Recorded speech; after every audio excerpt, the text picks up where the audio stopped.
ఒకసారి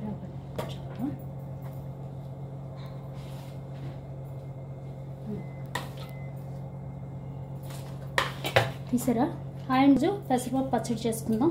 దానికి పెసరపప్పుని బాగా కడిగి ఒక 2-3 అవర్స్ నానబెట్టుకోవాలి. ఇలాగా వాటర్లో 2-3 అవర్స్ నానబెట్టుకోవాలి.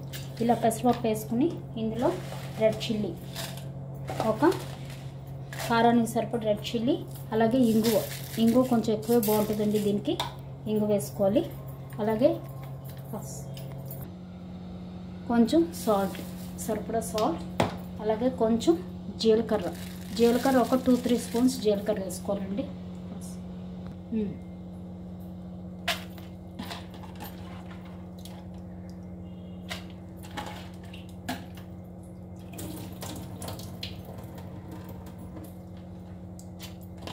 ఇలాగా మొత్తం పెసరపప్పు వేసి మనం మిక్సీ వేసేసుకోవచ్చు.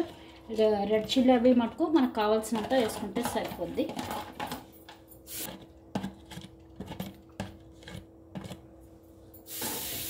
రెడ్ చిల్లీ ఇంకా తక్కువ వద్ది, మళ్ళీ వేసుకుందాం.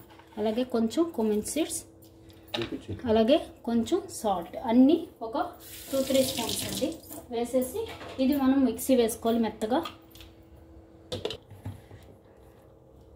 చూసారు కదా, ఇలా నలిగింది. ఇంకా మనకి కొంచెం కారం తక్కువ వద్ది, ఇంకొంచెం రెడ్ చిల్లీ వేసుకోవాలి. వేసి కొంచెం వాటర్ వేసి మనం మిక్సీ వేసేసుకోవాలి. చూసారు కదా, నలిగాక ఇలా ఉంటుంది పెసరపప్పు పచ్చడి రెడీ. ఇది అన్నంలో కలుపుకొని, చూసారు కదా, ఇది అన్నంలో కలుపుకొని నెయ్యి వేసుకుని కలుపుకోవాలి వేడివేడి అన్నంలో. అలాగే ఆనియన్ కొరుక్కుని తింటే సూపర్ ఉంటుంది. పెసరపప్పు పచ్చడి రెడీ. ట్రై చేయండి తప్పకుండా, చాలా బాగుంటుంది. Thank you.